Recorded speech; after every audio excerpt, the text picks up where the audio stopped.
저번에 이상입니다. 참 그 신압으로 이제 오기 시작한 것이 서서히 2년 시대로 이제 점점 다가오고 있습니다. 기대함과 그 설레임 이런 것이 같이 동반해서 상승하고 있는 이런 상황이 있고, 이제 신압으로를 왔다는 것, 와서 신압으로의 모든 이사님들이나 같이 하고 있는 회원들과 같이 하는 것이 1차적입니다. 제 한 주를 제 생활하는 중에 1차적으로 사실상 굉장한 행복감에 젖어 있는 건 사실입니다. 그것은 괜히 좀 신압으로의 아부하는 그런 소리가 아니라 실질적으로 제 마음속에 그런 것이 많이 들어 있습니다. 이제 다음 우리 처음에 박제자께서 그런 얘기를 하셨어요. 행복, 또 희망 이런 거에 대해서 이제 얘기를 했는데, 많은 사람들이 이제 희망을 얘기할 때 희망은 내가 바라는 실상이잖아요. 이제 바라는 건데, 바라는 대로 세상이 참 내가 얻고자 하는 것이 이루어지고 바라는 대로 가고 그럴 것 같으면 어느 누가 참 걱정하고 염려하고 고민하고 이런 것이 있겠어요. 그런데 누구든지 다 희망은 있고 거기에 따라서 내가 이렇게 무엇을 얻어야 되겠다는 그런 절대적인 마음으로 이렇게 세상을 이제 거기에 대해서 맞춰가고자 노력하고 이렇게 하죠. 그런데 그것은 하나에게 작은 꿈속에 있을 때 해당되는 것이라고. 그런데 꿈에서 깨어났을 때 그것은 현실이 되고 진실이 되더라 이거죠. 그러면 진실이 결과적으로 희망을 내가 생각했던 그 희망하고는 전혀 다른 각도로 가는 경우가 수없이 많습니다. 우리 박진욱 이사님께서는 오늘 이제 희망사항에 대해서 아들이 지금 그때가 있는데 올 때까지 내가 어떤 모습으로 아들이 제대할 때 보여줄까에 대한 그런 것을 이제 큰 마음의 노력을 해서 보여주고 싶다 하는 그런 작은 소망 내지는 희망사항을 이렇게 이제 말씀을 했죠. 그런데 이제 더불어서 함께 우리가 이제 모든 사람들이 작은 소망을 가지고 매일같이 작은 땀 중에서 작은 땀, 적게 걸리는 땀, 여러 가지 이제 노력들을 다 하고 있지만, 그러한 그것은 이제 순수한 작은 희망일 수도 있으리라고 이제 생각이 되는데, 저도 이제 똑같이 사실상 희망사항은 지금 나이가 들어있지만 그래도 얻고자 하는 것, 어떻게 하면은 내가 참 행복할 수 있는 그런 희망을 가지고 그 희망이 실천이 될 수 있도록 할 수 있을까에 대해서 생각을 많이 하고 이렇게 합니다. 그래서 이제 가장 우리 교회에서 얘기하는 거 제가 좀 하다 보니까 시간이 이렇게 됐는데, 그렇게 생각을 했습니다. 사람이 이제 생존을 하기 위해서는 오늘 하루하루 벌어들이는 것이 있어야만 그것을 가지고 생존을 할 수밖에 없다는 거예요. 생존하기 위한 투쟁이죠. 그런데 정말로 큰 인생은 100%이 있다고 하는 얘기를 들었습니다. 이것은 유명한 이제 처칠이라는 영국 수상이 이제 그 얘기를 했는데, 그래서 결과적으로 우리가 큰 행복을 얻기 위해서는 많은 사람들에게 베풀어줌을 실천하는 길, 이것이 가장 큰 행복감이라고 이제 생각이 되는데, 그것을 하기 위해서는 자기 안에 끌어안고 있는 실질적인 많은 죄수들이 있잖아요. 죄수는 어떤 죄수입니까? 나한테 불편함을 주고 나에게 분노를 끌어안아주고 나에게 모든 것을 다 빼앗아가고 한 이런 사람들이 여러분들이 머릿속에 다 이렇게 들어있을 겁니다.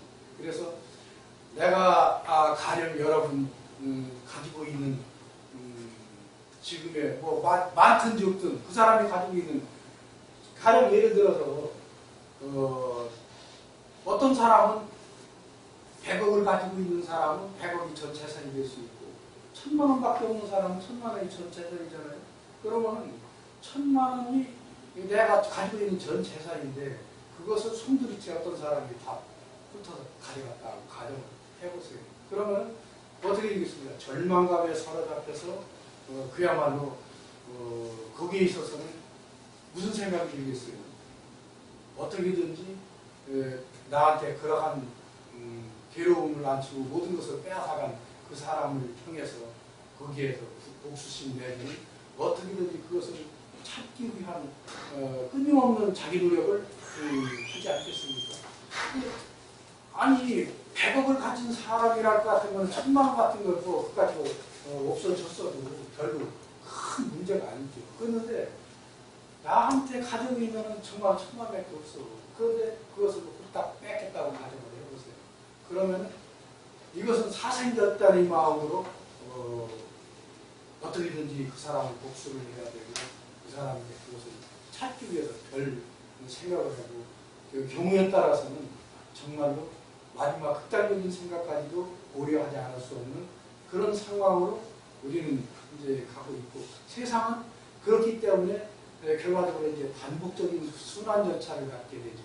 그래서 이제 한 사람은 복수심에 사로잡혀서 내가 그거 그냥 놔두라 보다 이렇게 하면서 그 사람에게 가서 어떻게든 노려보는 거죠. 그래서 가지고 있는 무엇인가 있을 것이다 하고 생각해서 공부하면 그것을 뺏기 위해서 수많은 노력을 하고 그런데 실질적으로 가보면 오히려 내가 있으면 더 도와주고 싶은 상황으로 상대방의 변이 있다고 가정을 할 때 어떻게 되겠습니까? 그때도 계속해서 무조건 내가 네가 나한테 뺏어갔으니 달라 하고 계속해서 재촉질만 할 수가 있겠습니까? 해봤자 아무것도 없는데 어떻게 할까요? 그러면은 그래서 저는 이제 우리는 이제 그런 서로 간에 의견 교환을 했습니다. 아 이것은 결과적으로 아까 우리 박 지자가 얘기한 말씀대로 용서와 화해 이제 이것이 이제 가장 큰 중요한 의미인데 분노로 모든 것을 끝까지 치닫게 되면 스스로도 파멸되고 스스로도 불행해지고 스스로도 계속 거기에서 함정에 빠져서 헤어나지를 못하고 이렇게 되는데 그래서 정말 진정한 거기에서 평화와 행복과 그 모든 것을 이루기 위해서는 상대방을 결과적으로 그 재수를 내가 그 사람이 그렇다고 해서 사회적인 공통적인 재수는 아니죠. 내가 올 때 재수 그 사람을 과감하게 석방시키는 일이다. 이 석방은 결과적으로 어떻게 석방을 할 수가 있겠어요? 석방을 하기 위해서는 내가 모든 것을 내려놓고 진정으로 이제 석방을 해야 되는데 석방을 하는 것 자체가 결과적으로 내 스스로를 스스로 감옥에서 구출하는 그런 길이다. 그래서 그 사람을 이제 그렇게 죄에서 석방시켜주고 나면은 내 스스로도 이제 해방감에 해방감을 가질 수 있고 그렇게 함으로 인해서 마음속에 평화가 싹트고 평화가 싹트는 데 인해서 내가 가지고 있는 내 마음 밭에 결과적으로 모든 것이 참그 알곡을 생산할 수 있는 새로운 옥토를 이제 만들 수가 있다 이거죠. 그 옥토가 만들어져야 거기에서 씨앗을 뿌리면 농부의 진실한 농부의 마음으로 돌아갈 수가 있다는 얘기죠. 농부는 확실한 믿음이 있지 않습니까? 믿음은 사실상 우리가 이제 일상 교회에서 신앙에서 얘기하고 있는 보이지 않는 실상이다. 그런데 그것을 확신이라고 해서는 그 믿음이 결과적으로 보여졌을 때 눈으로 확인했을 때 그것이 이제 확신이라고 하는 것이라고 이렇게 얘기를 하는데 그것은 우리가 일상생활에서 사실과 모든 것을 동행하게 가는 것이라고 이렇게 생각할 수가 있다고 볼 수 있겠죠. 그래서 이제 그 그 옥토에다가 씨를 뿌려야 모든 것을 이뤄낼 수 있기 때문에 그 옥토를 만들려고 하기 위해서는 스스로 모든 것에 죄에서 저저히 빠져있지 말고 진심으로 모든 것을 예수를 확보하고 해서 마음속에 평안을 이루고 해서 아니 정말로 진심으로 그렇게 했을 때 스스로도 좋아지고 그렇게 돼요. 모든 것이 이제 관계로 나아갈 수 있다는 이러한 최종적인 말씀을 드리는 것으로 마치겠습니다. 감사합니다. 용서와 배려